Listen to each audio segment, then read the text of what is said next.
Hello, my name is Wayne Gray. I'm a professor of economics at Clark University, and more relevant for today's talk, I'm the executive director of the Boston RDC, part of the federal statistical RDC program.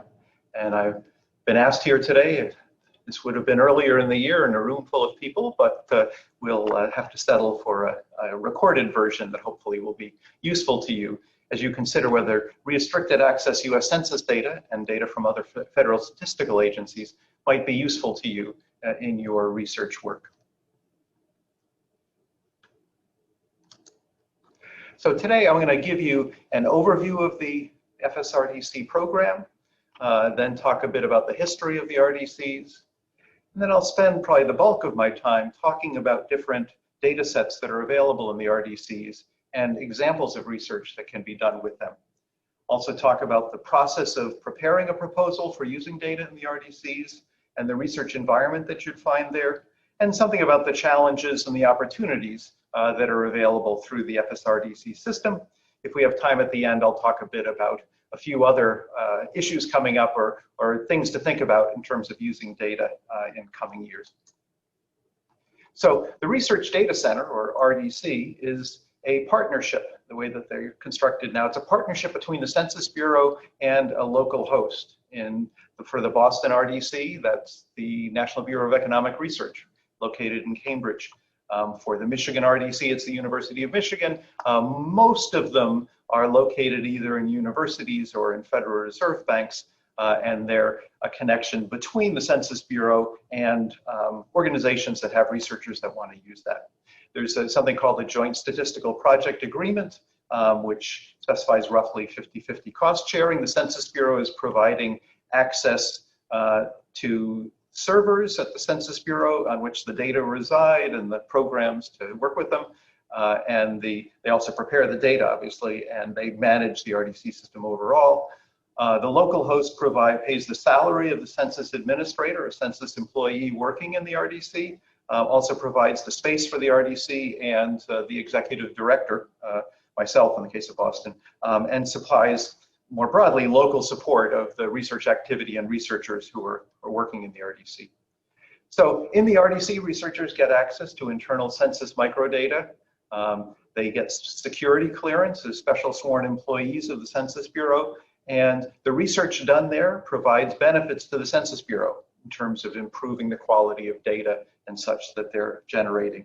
Proposals to use the data are reviewed by Census. If they're approved and you do your work inside the RDC, you can then generate statistical results which can be released for publication in hopefully in wonderful journals. And the output is being reviewed by Census to make sure that we don't disclose any individual data in the process of giving our results.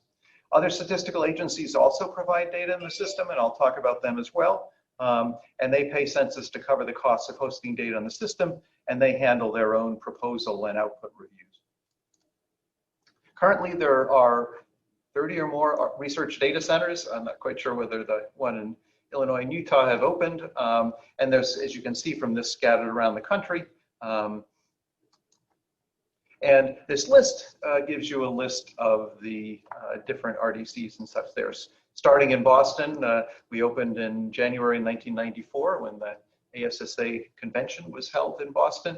And the most recent ones are in Illinois and Utah, opening this year. I will be saving these slides and make them available as well so that you don't have to worry about following along on some of the details of the tables and such. So now a bit about the history of the RDCs.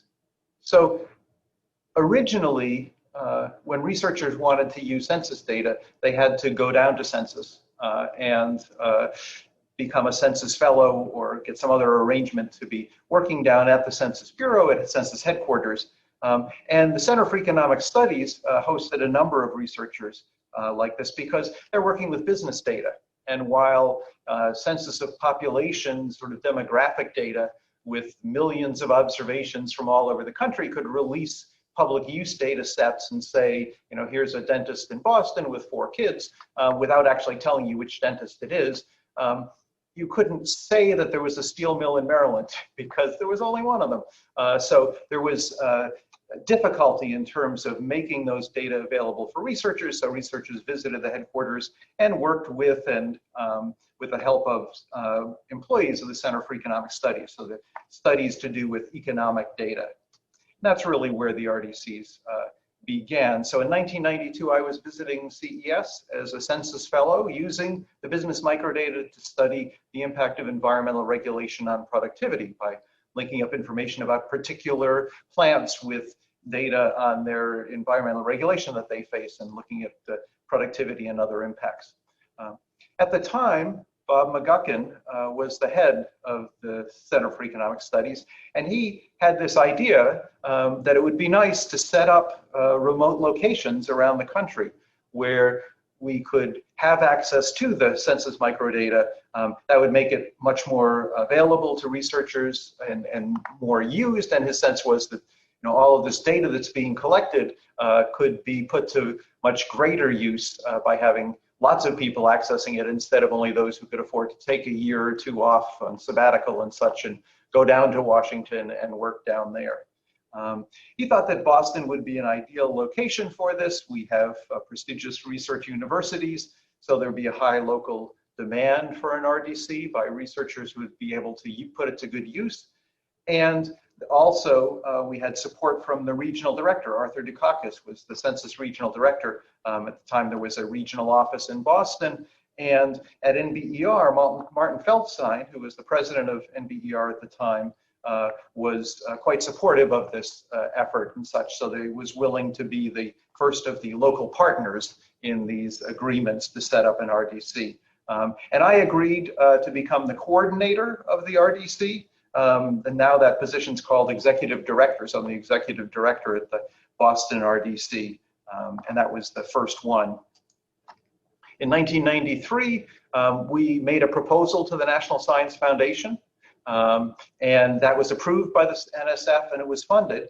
And so I spent a bit of the fall of 1993 setting up some computers in a little office across the hall from Art Dukakis's office in the Boston Census Regional Office, and we opened for business nominally in January 1994.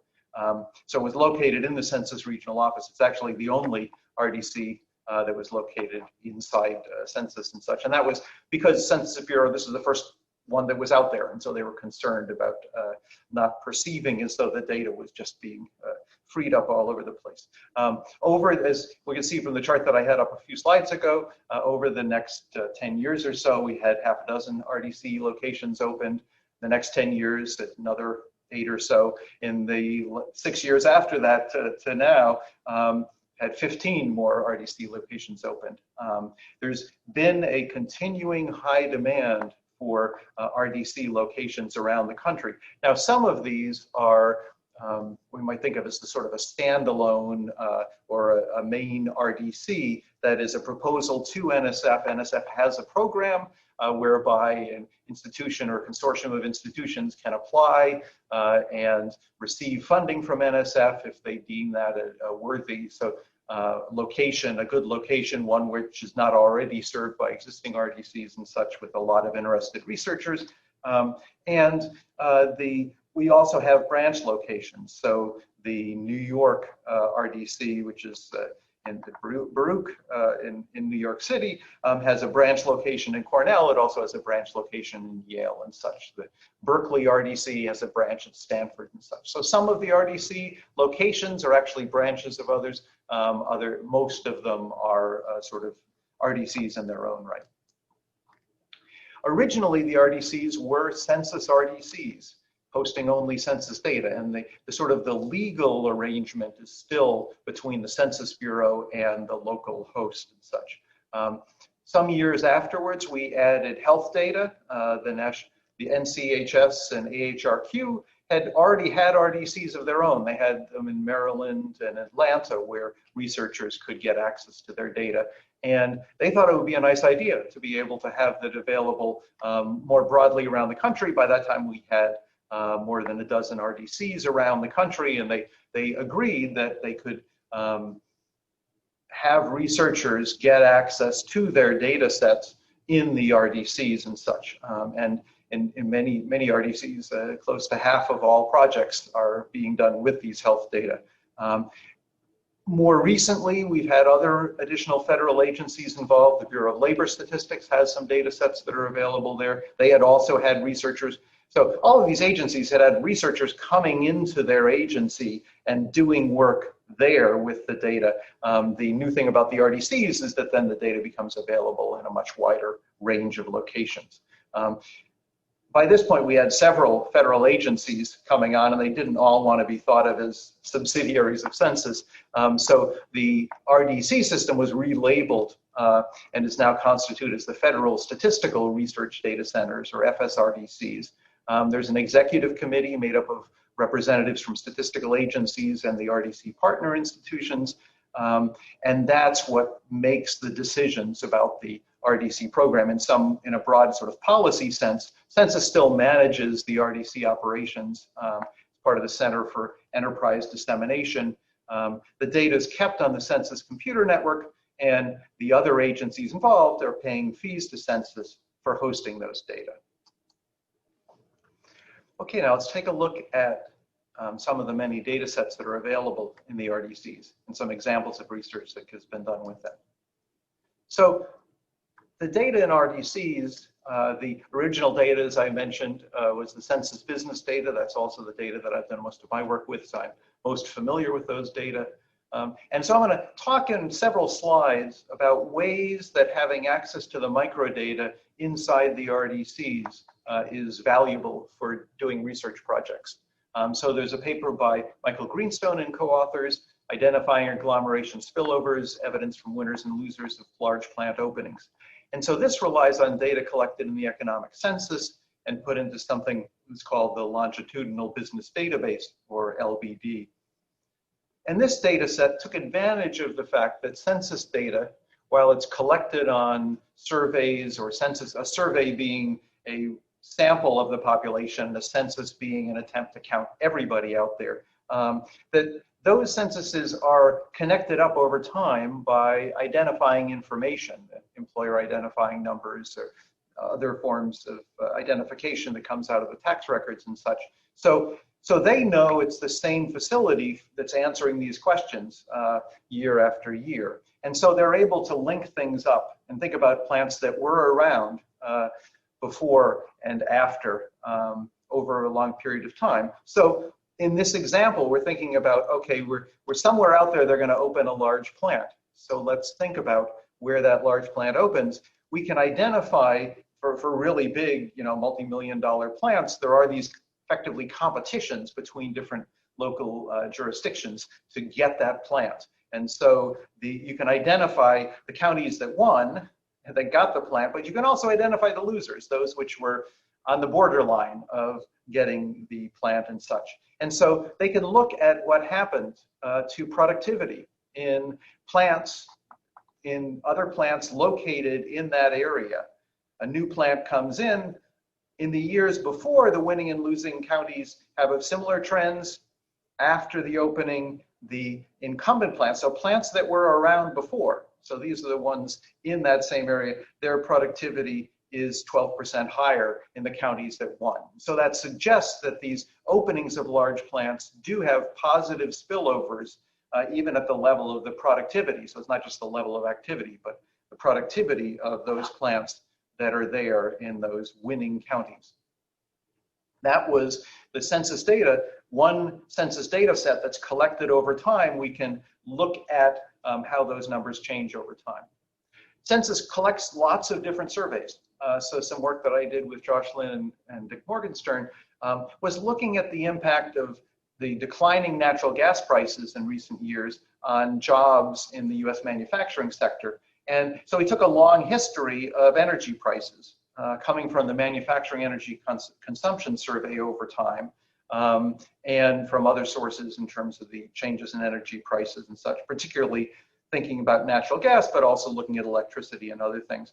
And connecting that up to employment, again, we can identify in each county the amount of employment happening in different industries in that county. Look at the intensity of use of natural gas from the MEX data and identify and lots of other factors that could affect the employment over time. And we find that lower natural gas prices are tied to an increase in manufacturing employment. Not as big an increase as some early research suggested, but by having this sort of plant level data, we can really, with different data sets within the census business frame, they're all linked together with plant identifiers. So we can connect those up and figure out what's going on. We also, in some cases, there have actually been researchers who have worked with Census to develop new surveys. So David Bloom and co-authors, Nick Bloom, sorry, identified the importance of manufacturing practices, and they organized the Management and Organizational Practices Survey, or MOP survey, collected in 2010 and 2015 and sent out to 35,000 plants. And they asked extensive questions about management practices. How structured are they? What sort of rewards are there for different activities and such? They have data from these two surveys, and they can link that to business outcomes. So they can look for places where the management practices are more structured. Those places had better performance in productivity, profitability, growth, survival, and innovation. They document enormous variability in practices across plants, even within the same firm. So one of the powers of the census business data is that not only do we identify the plants that are out there, manufacturing, making stuff or whatever, we also identify the firms that own those plants. And so we can think about management practices not just at the plant level, but also how similar or different they can be at different plants owned by the same firm. And they found variability within firms, and larger firms tended to have even more variability. We also know where the plants are located, and this can be very powerful for using different sorts of econometric techniques where you can rely on, say, plants that are near each other physically, but are covered by different sorts of rules or whatever. So here Karthik Krishnan and co-authors looked at whether financing spurred small business productivity, looking at a natural experiment, namely changes in the deregulation of interstate banking. Once a state was opened up to allow more banks from out of state to be involved, that ought to provide greater, more competition to finance firms, so greater access to bank financing. And they found increases in firm productivity and such on that. And so they could do a regression discontinuity based on, they've got both the location of where things are, so which states are being involved, but also the eligibility for Small Business Association administration funding. So that's the micro data lets you hone in on the people that are really going to be impacted. Another way of thinking about the power of census business data is by thinking about linking those data to administrative data. So in particular, there's data on trade flows from imports and exports at the customs level, where you can identify with this census data, you could link individual firms and locations and such to those trade flows. And so Andy Bernard and co-authors did this paper from importers, exporters, and multinationals, a portrait of firms in the US that trade goods. And really that was taking advantage of these data to really give a sense of what's true about how much trade is being done by different sorts of places and such. And so they were using the plant characteristics from the longitudinal business database we talked about before, and also data on international trade, imports and exports and such. And one of the nice things about the trade data is that they can also identify whether this is sort of a real purchase and sale between unconnected parties, or whether the buyers and sellers involved in the trade are really related ones, like their affiliates owned by the same multinational or something like that. One of the findings was that trade was very concentrated. About 1% of firms account for 81% of the trade going on. And also that firms that start trading over a period of time, that beginning of trading is associated with a substantial amount of job creation, that sort of getting into the trade business exporting or importing, is really tied to considerable expansion in terms of job creation. So that was thinking administratively about linking the data in Census to the data that's outside. But there's also possible to link it up at the plant level. So as I mentioned, my research interests are greatly concentrated on the impact of government regulation on productivity and things like that. So here, Ranchabejian and I did a paper where we used the plant characteristics from the LBD and linked it into EPA data on emissions, on compliance with regulations, and on the enforcement activity directed towards those facilities and such. And it turns out that enforcement activity is associated with improvements in compliance. There's an impact on the plant and also plants that are nearby. So this is a spatial analysis. We were using spatial econometric tools. We found that there was an impact on plants nearby, but not if that nearby plant was across a state boundary. So if your neighbor is getting inspected, it matters whether that neighbor is in the same state. And it turns out that much of environmental regulation is done at the state level. A lot of the enforcement activity is done by state employees and such. And so being in a different state means that that's not the same people that are going to be coming and inspecting you. So it sort of makes sense that the state boundaries would sort of matter there. And we couldn't have known that if we couldn't identify this really down at the state level. So that was a lot of stuff about census business data. That's what I know the best. That's where my research has been concentrated. But also, there are lots of other data sets out there too. Census demographic data. While there are public use data sets available, if you really want to know exactly where people are living, then you really need to get at the microdata sort of inside census. So very detailed location on the residents and also where they're working. We can identify the employer and such, so we can sort of identify very detailed census block level data on residents and also where things work. The Bayeros and Topa on the place of work and place of residence, looking at the extent to which there are networks among people who are sort of connected in the same area. And they found significant effect of what they consider social networks, people living nearby in terms of hiring, especially those where the people involved in that network have similar sociodemographic characteristics.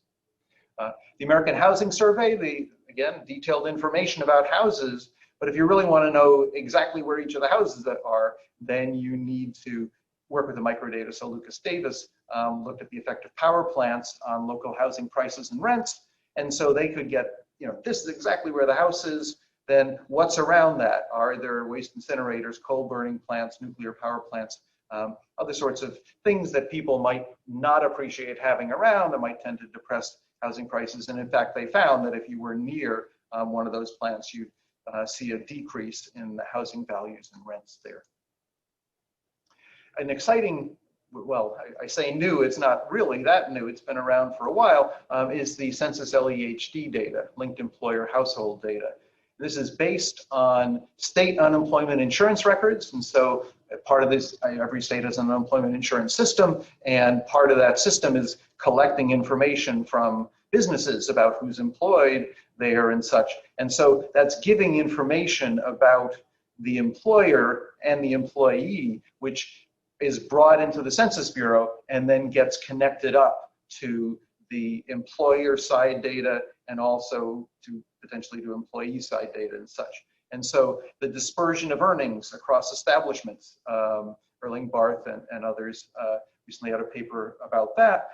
And to talk about dispersion of earnings across establishments, you need different earnings for different people in, within and across establishments. And so they're able to identify that the establishment level, that there's a lot of variation in earnings depending on which establishment you work in, even controlling for some characteristics of the individuals and such. So they're linking the LEHD to establishment side information on the firms and the plants, but then also to decennial census information about the individuals as well. So they have that ability to connect on both the employer and the employee side and that really allows for some nice additional research and such. As I mentioned, so far I've only talked about census data. There is also the health data from the national NCHS and AHRQ, and lots of people use those data. Why do they use them? Well, some of these data sets, many of these data sets have a public use version that's out there, but they don't necessarily give very detailed location or all of the details of the medical conditions and things like that are collected in the original survey. The public use microdata is very valuable for research, but it just doesn't have that same level of detail. And so for these many surveys that I list here, you get a lot more information about where things are. There have been a lot of papers written. I just don't know that literature well enough to really identify this is a great paper from using the stuff in an RDC, but lots of people have been doing a lot of valuable research there, and I identify a link there to their data set. The Bureau of Labor Statistics provides, they've had the equivalent of an RDC inside the headquarters of BLS, and so people for many years, and I've gone down there because I do research work on workplace injuries and such, and they have some good data with that. And so they've had researchers coming in there. They've more recently made some of those data sets available in the RDCs. They can have establishment identifiers. They can have additional details that aren't available in terms of working outside of the RDCs and such. So they have detailed geography on the National Longitudinal Survey. That's one where the NLS data is available, but you don't get the detailed geography. So if you really want to work at what's going on at a very precise level, you need to work in the RDC. Or they also have a program for using those data outside with suitable agreements and such, but you don't get quite as good detail on the geography. Ones that I'm familiar with, the Census of Fatal Occupational Injuries and the Survey of Occupational Injuries and Illnesses are available in the RDCs, and I've worked with them there. And then they've also more recently, the National Compensation Survey and Producer Price Index are also available. And again, I've got a link here on the BLS side in terms of which data sets have been available historically inside BLS and which are becoming available in the RDCs and such. So I did a paper, actually I did this a while back, and this was done at BLS headquarters, but I've done some follow-up work in the RDC setting. The data is available there. So I was looking at the linking up injury data, which is the Survey of Occupational Injuries and Illnesses, collects data at an establishment level, links that up to workplace inspections by OSHA, and we are looking to see whether workplace injuries are declining in the years following an OSHA inspection. Earlier work that I had done with data from the early 1980s has shown some large reductions. It looked as though those reductions have been getting smaller into the 1990s, although that seems to have kind of leveled off or even gone back up a little bit in terms of the impact. Larger impacts on smaller plants and non-union ones. Again, micro level data, you can't get access to the original micro data outside of a secure setting to prevent loss of privacy and such. Also, the BLS, the Census of Fatal Occupational Injuries data, I've been working with John Mendeloff in terms of construction fatality rates. There, they don't provide the facility level identifiers in the RDC setting, but they do provide some characteristics of the workplace so we can identify different subsectors of the industry in different states, and we're looking at how policies might affect the level of fatalities going on in different states. We find some evidence, for example, that states which have workers' compensation policies that are less strict tend to have higher fatality rates.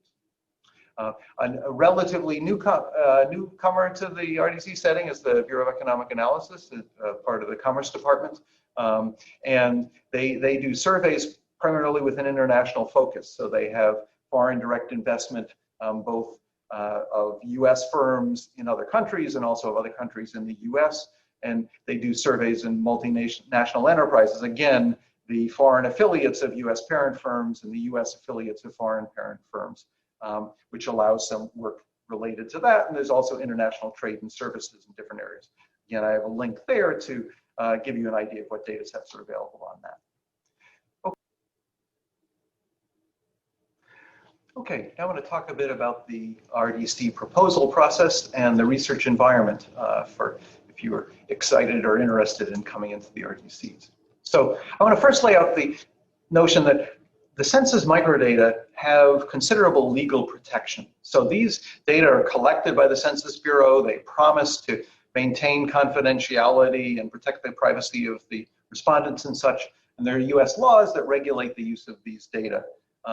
Title 13 of the US Code is that associated with the Census Bureau. Only Census Bureau employees are allowed to access the data. This must benefit census programs. The benefits associated with the things we do in the RDCs, we're looking at the data. We can identify problems with the data. We can identify new questions or even new surveys, as I mentioned about the MOPS data and such. So there's some benefits to the Census Bureau of having people research there, do research there. We have special sworn status, those of us who are doing research in RDCs. We are temporary, unpaid census employees. But the original use of this program was for statisticians who would come to the Census Bureau and visit there and work with the census employees in terms of designing surveys and survey frames and constructing questions and things like that. This was then later expanded to recognize that external researchers doing statistical analyses with the data also find out useful things and can identify some benefits to census that way. The penalties for violating the rules for releasing data you're not supposed to release and such are very severe, up to 5 years in jail, up to $250,000 in fines under the Title 13 protection. And other data sets have the laws and the rules about the data access do vary across statistical agencies, but there are always serious penalties associated with breaking the rules. Different agencies, because of the laws that surround their data, have different justifications for data access. I mentioned Census required benefits to Census. The Bureau of Labor Statistics and NCHS, using the data to get research results is identified as a benefit to the agency. And so that's changes a little bit the dynamics in terms of justifying data access. Who can get access? Census does not require US citizenship in order to be able to get access to the data. Some other agencies do require US citizenship, so you need to pay attention to those sorts of requirements. And for all the agency, you need to be affiliated with a US institution. That's basically provides the legal framework that gives US laws some jurisdiction. You have a tie to a US entity that sort of gives the laws the force in that sense. Sometimes projects involve multiple agencies. The census business data that I've been talking about doing projects with is based on the fundamental data collections based on tax returns. And so that comes under the jurisdiction of IRS because IRS data is being used to generate the data that Census collects, and so therefore IRS approval of projects for census business data is needed, not for census demographic data sets.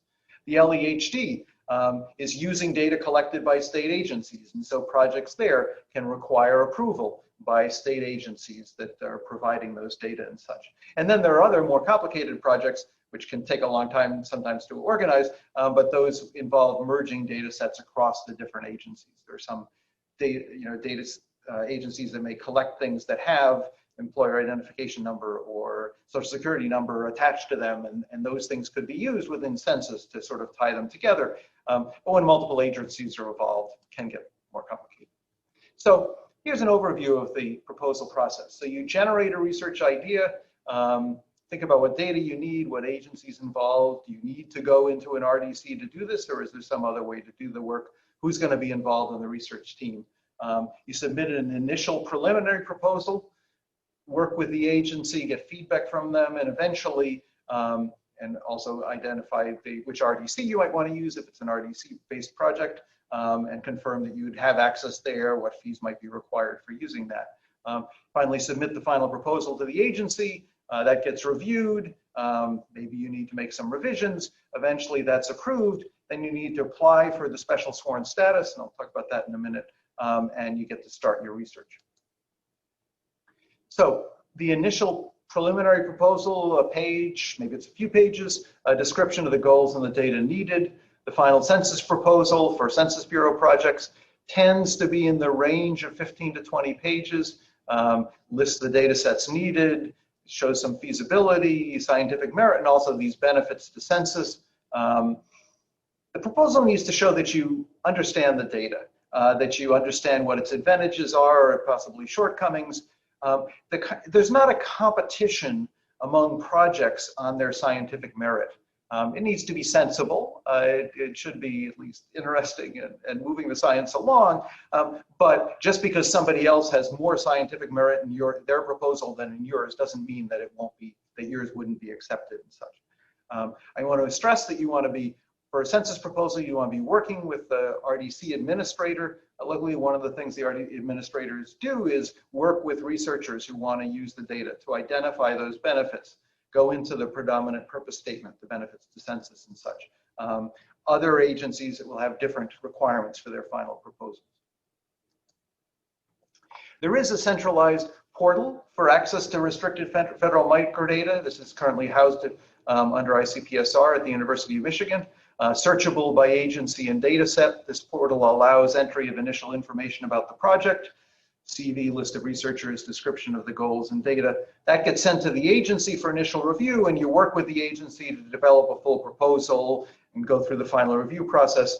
And this portal, I'll show you in a moment, is still under development. Eventually, the goal is to have that include the whole shebang, that whole submission of final proposal, and also data from other agencies, even those not participating in the RDC. Okay, so here we are in research.data.gov.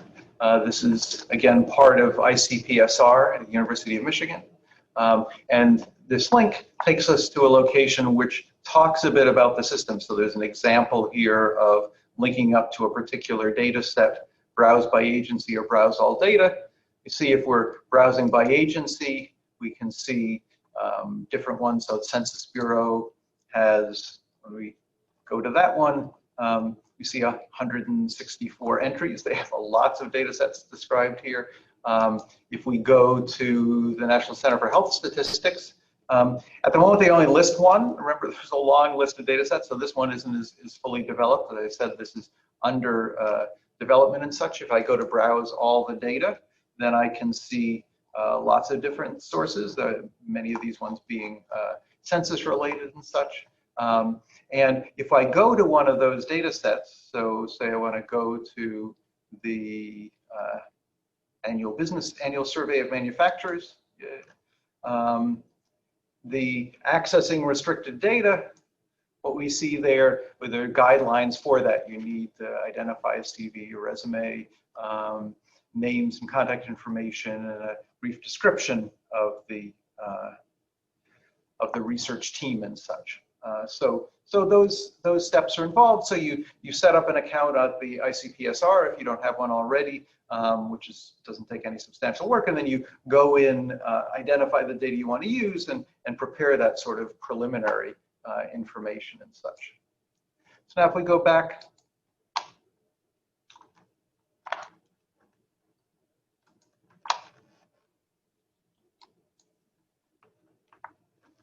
So that's just a brief example of what's sort of out there in terms of the stuff available. The other thing that you need to do if you're going to be working at an RDC is to obtain special sworn status. You have to become a census employee because the RDC is a census location and there's secure census data being stored there and such. This applies to all projects, not just those using census data. This is a similar security review to being a regular census employee. It's going to require affiliation with U.S. institution. You have to have had residence in the U.S. in 3 of the past 5 years.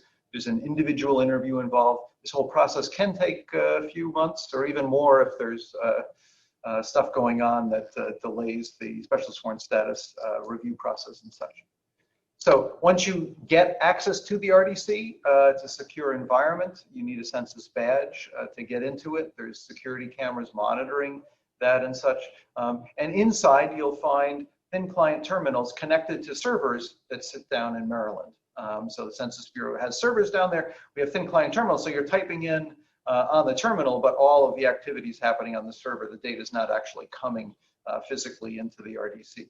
Standard statistical packages, and if you were linking in external data and such, you would submit that either to Census or to the other agency that you're working, whose data you're working with, and those will be uploaded by Census staff into the project space that you're working on there.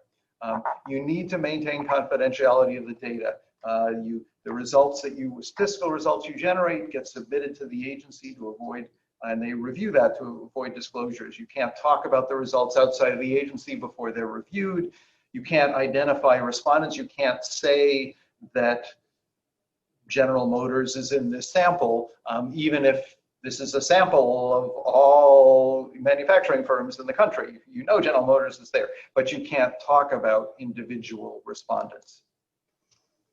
The results of statistical analyses can be released. The coefficients are relatively easy, although it'll depend on the sample supporting that. So you can't report a median because the median is a number for a given observation. But you might, if you have a large sample, you might be able to report the average between 45 and 55%. That's sort of the underlying numbers must be coming from a range of data sets and such. You could have a graph a distribution with bin averages, but you can't plot data points with actual numbers from your sample. You can have firm and plant dummies, but you can't report those. So, and the sample sizes get reported with rounding. There are also ways to sort of add a little bit of noise, blurring the data points, and some of this may be required if you're working in analyses with small geographic areas, and it may help in releasing some of the graphical representations. And this is an ongoing area of research and such. Challenges and opportunities. What's the cost of working in RDC? Big investment. It takes a big investment in time, developing and reviewing the proposal. We sort of tell people to think in terms of it taking a year or so from the time I've got this idea that I'm thinking about to actually being able to get inside. It may be a bit quicker for health projects, depends a bit across different agencies in terms of their response, but it can also be longer. So, so this is not something that you can get done over a summer or something like that. The specialist warrant status process, as mentioned, can take a few months. And the disclosure review of results, they're not necessarily going to pop up the next day. It can take some weeks or even months, depending on how complicated the review is and such. This also can be a substantial financial investment. The research data centers are expensive to operate. We're paying the salary of a Census employee plus all the other costs of running that. And if your institution is not a partner in an RDC, at least the list price on running a project in the RDCs can be on the order of $20,000 a year. So this is not a free thing. Agencies, aside from Census, doesn't charge additional fees for that. The agencies can charge $3,000 or more for the setting up a project and such. Non-Census projects can also require you to pay that processing fee for specialist warrant status. Census projects are covered because Census Bureau is doing that work for you. So it's an investment. It's the best. You think about this as involving multiple papers, a big research agenda. We often have people have proposals that are, I'm going to do this work for the next 4 or 5 years. So think big, at least on the census project side of things. Benefits, it's all about the data. Microdata lets us do better research. We can design our research to take advantage of individual observations and such. We can do better analyses with that.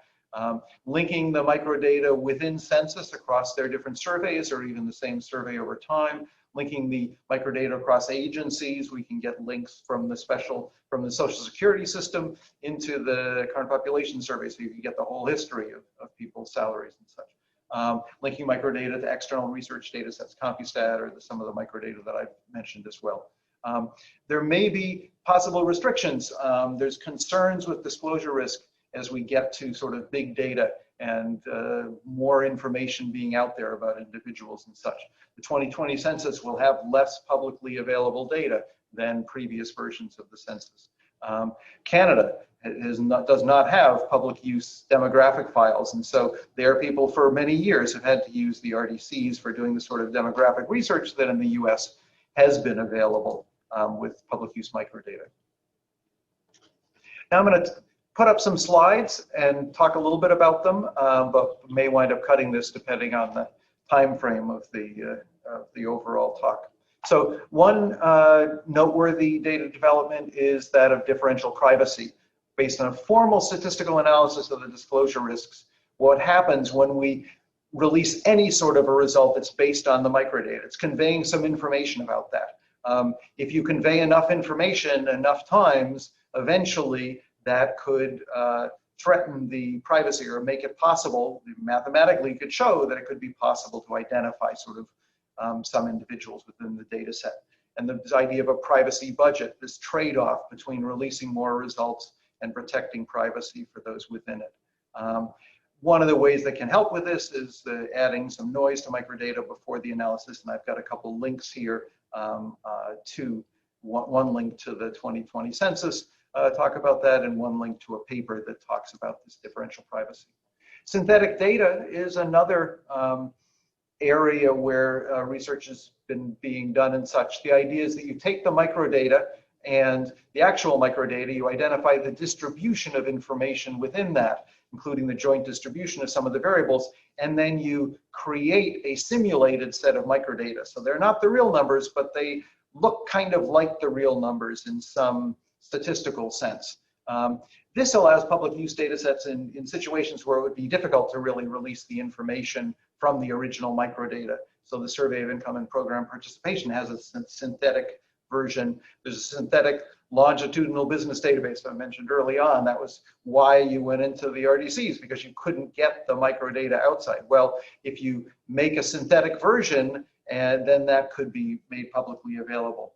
It also allows for public provision of data querying tools such as On the Map, where you get detailed workforce statistics with geographic detail. How do they do that? Well, they take their data, the microdata, and they make it synthetic. So they create sets of people, observations about people that are similar to the actual distribution, but don't come from the individual numbers. So you know that those underlying information is not going to be releasing any information about actual data. And then you can take the synthetic data and run the On the Map, which gives you wonderful pictures and lets you do all these sort of queries and such. And because you're not really going to the real data, but to the synthetic data, that's okay. Administrative data, linking in individual and business data, we've sort of, one concern about that is, or advantage of that is to reduce respondent burden. So the economic census, you want to get all the establishments out there, but you don't want to necessarily bother all of them. So a lot of the smaller ones get covered by their data from their tax forms rather than sending them particular surveys. There's an exciting partnership going on now where the University of Michigan has collected a lot of data on researchers, students, and faculty supported by research grants. And this new metrics data is being linked to census data on individuals and businesses, so we can get a better idea of how research really affects the economy overall. So anyway, if this were being done live, I would ask if there are any questions, and obviously we can't do that absent a time machine. So feel free, my contact, wgray@clarku.edu. Feel free to send me any questions you might have. I'm happy to talk with you about these things. I'm sort of, I like to think of people using these data. I think it's a great resource, and you can learn lots of neat things about that. I also have here the link to the FSRDC website where you can get lists of locations and lists of partner agencies, and the link to the research.data.gov at ICPSR for that initial proposal submission. And thank you again for your interest in the data, and I hope this has been a useful talk about it.